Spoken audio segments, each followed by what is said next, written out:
Good afternoon, ladies and gentlemen, members of the press corps. I want to thank you for coming to this press conference at a very short notice. This presser is meant to be an update on the resolution of the disputed August elections 2023.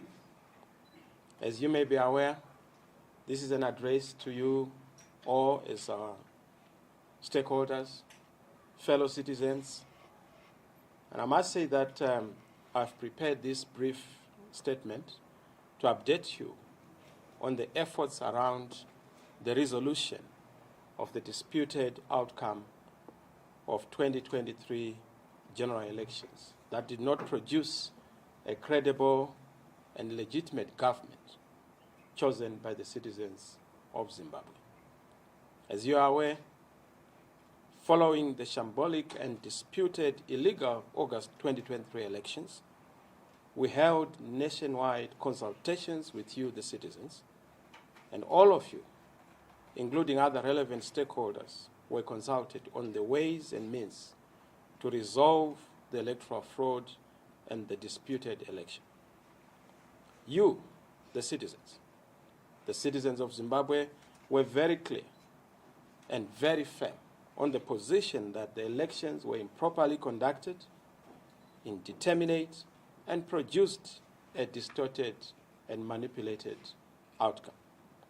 This position is and was supported by SADC, the African Union, the European Union, the Commonwealth, Chamisa, the Carter Center, and all other intergovernmental organizations which displayed a clear derision out of the way and manner in which the elections were conducted.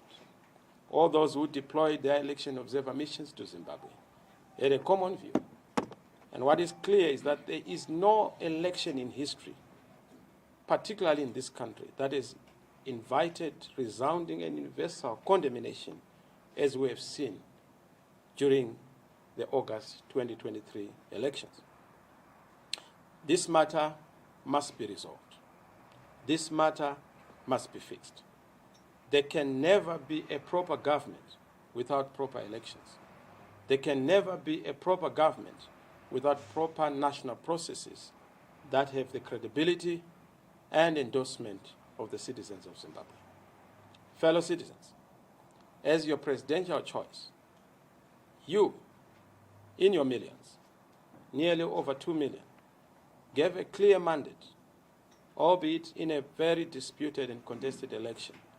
And that mandate cannot be repudiated, abdicated, abandoned, or squandered. I'm clear that upon this mandate, and with your mandate, on the 26th of September 2023, we wrote to our regional board, SADC, the guarantor of the values and principles and aspirations of the common agenda and common will of the people of Southern Africa. On the 23rd of October, 2023, SADC responded to our request and advised that they were giving the matter due consideration through the relevant organs. Meanwhile, we noted that various meetings have since been conducted by the leadership of SADC at various levels, in particular the latest extraordinary summit in the organ Troika on the 23rd of March 2024 in Lusaka, Zambia. It is because of this that we have been waiting advisedly, patiently on our request. On the 29th of April this year, 2024, because considerable time had elapsed, I wrote again to SADC on this matter, delivered a follow-up letter to SADC. We await that response to determine a clear path forward to resolve the governance crisis and the leadership dispute that is in the country. What is clear is that the request to SADC is not a measure in desperation, but is and remains very simple. That as a regional body, which Zimbabwe signed up to in terms of membership and some vested authority as a supranational organization, we require their facilitation to resolve the issues around irregular and disputed elections. The problem of manipulated elections have produced far many problems, particularly a government that is without a mandate and a government that has since culminated into high levels of intolerance, violations, repression, illegal recalls of citizen representatives, even representatives in a disputed election. In itself, an unprecedented move and an encyclopedic infraction of democratic tenets. You have seen unlawful arrests, persecution of citizens upon all kinds of archaic, intimidatory, and suppressive manifestation, in themselves a clear indication of the lack of mandate. It is common knowledge that our country is facing a plethora of challenges and problems.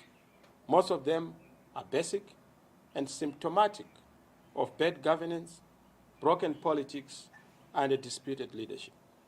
We are suffering from a tanking economy, systematic corruption, population living in extreme poverty, almost 49% of the population, man being looted, almost 1.8 billion in terms of the latest statistics being looted annually, 100 million worth of gold being smuggled monthly, galloping hyperinflation, half of the population being food insecure, and over 3 million Zimbabweans being forced to migrate, with almost over 89% facing unemployment. And this is all because of disputed national processes and national elections. Only legitimate government, chosen by the people of Zimbabwe and the citizens of Zimbabwe, has the mandate and confidence to deliver on the necessities and demands of the nation and the public. You voted for a government of your choice that would deliver healthcare, energy, water, jobs, stable currency, quality education, and other basic services. You know why you voted for change. The current challenges that we are facing are failing to resolve the huge national debts, high inflation, currency distortions, drought, starvation, poverty, poor income, a hostile political environment, and of course an air of sadness and brain drain that are all symptoms of a government without a proper mandate. Zimbabwe's challenges are a direct result of the lack of legitimacy and mandate to govern.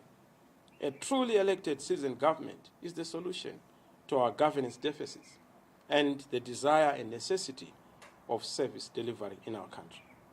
We reiterate, as I do, that this point has been made to SADC, the AU, and indeed the international community, that it is untied and untenable to sanitize and fertilize theft of elections and electoral malpractices by turning a deaf ear and casting a blind eye to matters of gigantic electoral fraud, such as we have seen, in itself an affront to the Africa we want. As you are aware, elections are the highest level through which the mandate is attained and ascertained as a contract between the governing and the governed. No government can justly claim authority to govern unless it is based on the will and consent of the citizens and the people. On that score, none must be allowed to come through to office through the back door, through the window, or coercive means or command antics and tactics, as we have seen in Zimbabwe. Our regional and international institutions are guarantors and custodians of the integrity of institutions, but also integrity of processes, and cannot condemn a process that they have condemned. SADC condemned the process, the AU condemned the process, and therefore condoning it is clearly untenable. And of course, we don't expect them to ultimately endorse a sham and a fraud. It will be a contradiction in terms to determine a process flawed and yet condone its outcome. Fellow citizens, may I hasten to say, the following measures that we have made are in themselves our deliberate effort and desire to exhaust available remedies domestically and regionally and continentally as a peaceful way and means to resolve the national issues, which in itself is not a manifestation of a weakness. We are doing this not because we are devoid of any other means or ways or other ideas. It is strictly because we are committed to finding each other as a nation and amicably resolving our points of conflict, disjuncture, and disagreement. We have committed to the peaceful resolution of disputes and also are intended on making sure that we exhaust all those available peaceful remedies. As you are aware, millions of you agree with this approach. Zimbabwe is too beautiful and precious to be destroyed by flames of political disputes under our watch. We don't want to be the authors of the demise of this great nation. Peace is fragile.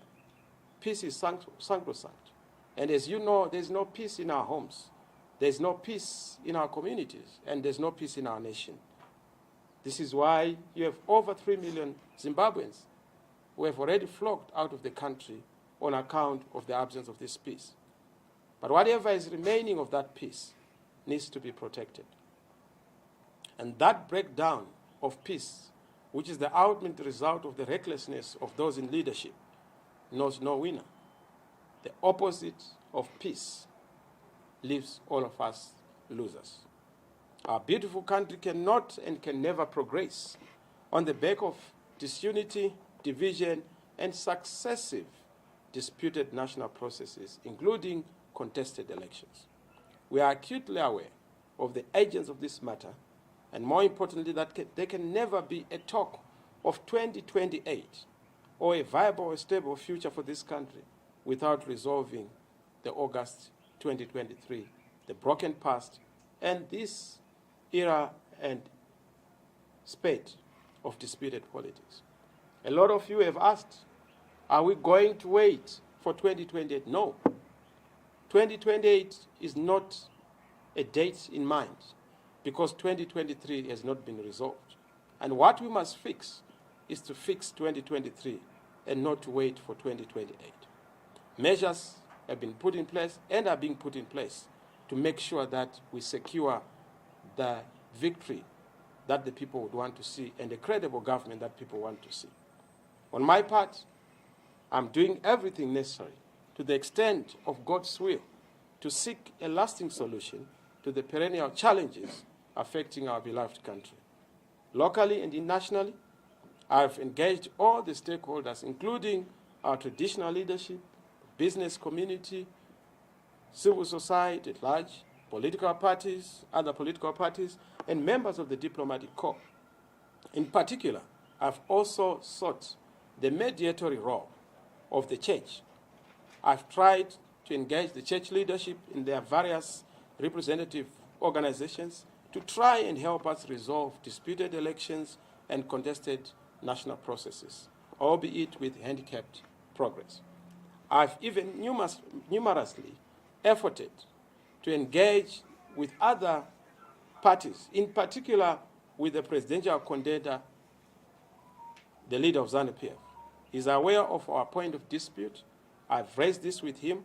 I've even gone further to give a proposed way forward to resolve the issues that are affecting our country. I can tell you that our point of dispute is clear. It is a disputed election, and that is the center and the basis, the foundation of all our problems. And we've proposed a clear way forward. And we have also developed and shared that roadmap with all other key stakeholders, which paper we are ready to share and make public in due course.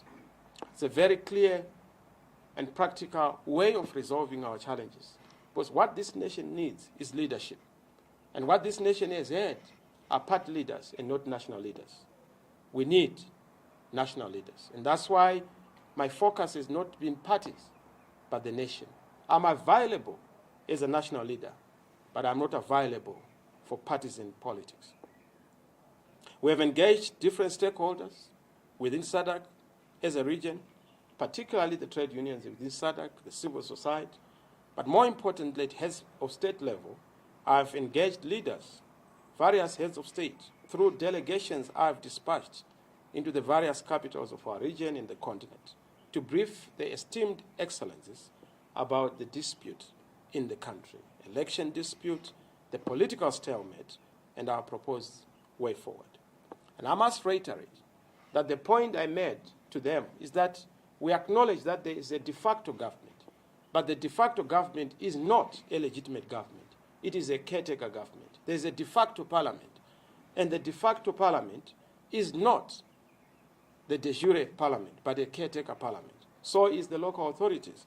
So whatever we have are placeholders, but we need a proper mandate from the citizens of Zimbabwe to have a proper government, a position that they've understood and appreciated. I therefore urge you, fellow citizens, having said what I've said, as a brief and update, to take an active role in the peaceful determination of the destiny of our country. I exhort you and encourage you, fellow citizens, the intercessors who have been praying for this great nation, the church, to continue to pray for that smooth and peaceful transition in the country. And it is inevitable. It is nigh. Stay course, stay the course, hold the fort, hold fast. Stand involved and stand ready. Change is upon us. God bless you, Zimbabwe. God bless you, fellow citizens. I thank you.